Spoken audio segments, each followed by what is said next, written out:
Hey, what's up? This is Chosen, and we have got video number 2 on our dopamine index, going over the top 100 champions to summon in Raid Shadow Legends. In the last video, we went over numbers 91 through 100. So now we're going to be doing numbers 81 through 90. Let's get into it.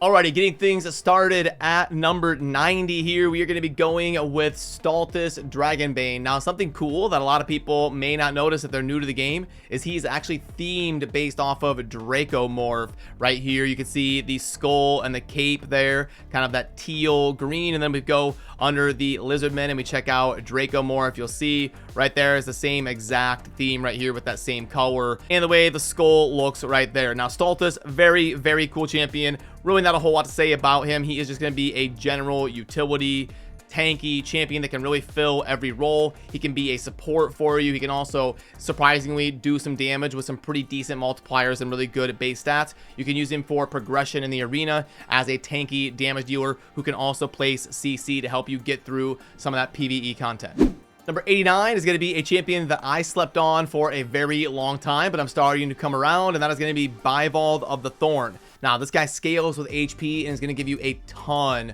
of tankiness for your team. Amazing somewhere in difficult content like the Hydra, where you're worried about dying, because you've got the provoke on the A1. Then you also have an AoE provoke while also placing a leech. And then you have the A3 here that's going to be healing you and providing shield with a passive right here that's going to reduce the damage that all allies take from enemies under provoke. So much tankiness and utility, and also, by the way, getting healing here from the leech. So really any PvE content that you're looking for a general support to increase the tankiness of your team, Bivald, a great candidate. At number 88, we have got one of the cooler looking champions in the game, in my opinion. Very iconic, and Ray. Now, you will see the red trending down arrow on Ray, and that is because back in the day, Ray was kind of regarded as one of the top 10 legendaries in the game, believe it or not. She was absolutely highly sought after, a really good campaign farmer, arena DPS, and just general damage CC champion back in the early days of Raid, and she's still very good. The earlier you summon her on your account, the better. She'll lose a little bit of value and place within the game there later on once you're very, very end game, but still definitely a really solid champion. AoE A1 that can keep the big version of defense down is incredible for an A1. Then you also have another AoE on the A2 that's going to do a lot of damage if they're under debuffs, which they're always going to be because Ray does this herself. And then you have the A3 that is not only hitting AoE but also doing a full buff strip, and oh, by the way, on top of that, gonna freeze everything. So really easy to tell why she was so amazing in the early days of Raid before there was so much power creep, because you have 3 different AoE abilities. You're breaking defense, you're stripping buffs, and you're also placing CC. So she's definitely still a menace within Raid. Number 87, we're gonna go with Archbishop Pinthroy. And geez, as I'm reading this kit, preparing for the video, I'm like, did I put this guy a little bit too low? I mean, this is crazy. You've got buff manipulation on the A1. You have an A2 that's going to increase accuracy, makes it a lot easier to progress and hit those thresholds to be able to land your debuffs. And oh, by the way, you're going to place heal reduction and one of the best debuffs in the game in block buffs on a 3-turn AoE when you're booked. And then you're going to be getting a lot of heals and placing increased defense.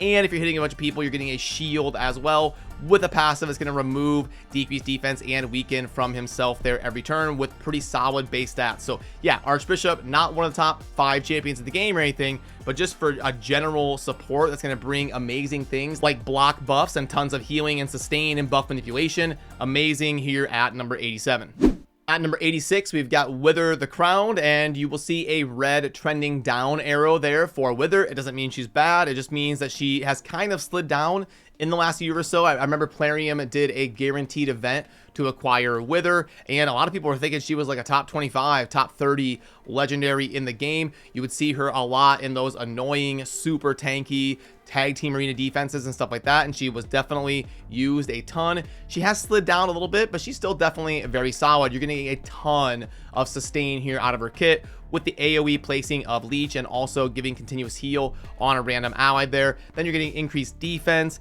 and increasing the duration of those continuous heals that she's placing with her default. And then she's going to instantly activate continuous heal on all allies. And then she has an AoE cleanse while also healing them based on her HP, and a passive that's going to place a continuous heal on the ally with the lowest HP at the start of her turn. So you're seeing there just tons of healing and tankiness and AoE utility there for the whole team. AoE cleanse, you need to bring her somewhere like the Doom Tower versus the Nether Spider or something like that to constantly be wiping away debuffs and countering poisons with all the heal that she brings. She's an amazing progression champion and support in general.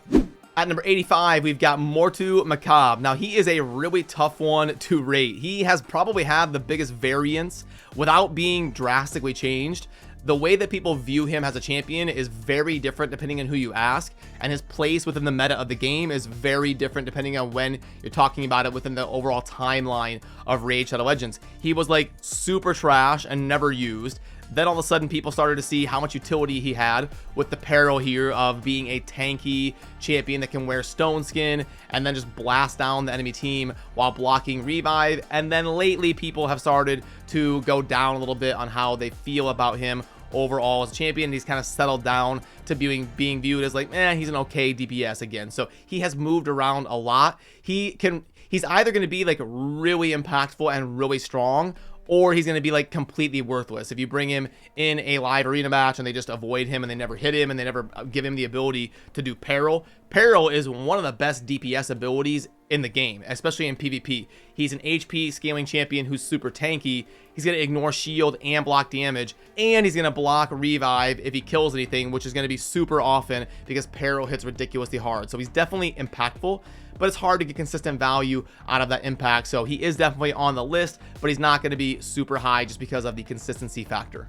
Number 84, we're going to go with Maui Tankard. Now, you will see a red trending down arrow on Maui because she was kind of regarded as a top 30, top 35-ish legendary in the game back a couple years ago when she came out. Has one of the cooler passives in the game, super unique. We're going to fill the turn meter of all allies by 15% when this champion is hit, and then we're going to fill the turn meter of all allies by 25% when the champion is hit by a boss. It does have a cooldown, which is a little bit unfortunate, but she's a very reliable source of being annoying there with the AoE provoke, and she still definitely has her uses within the game.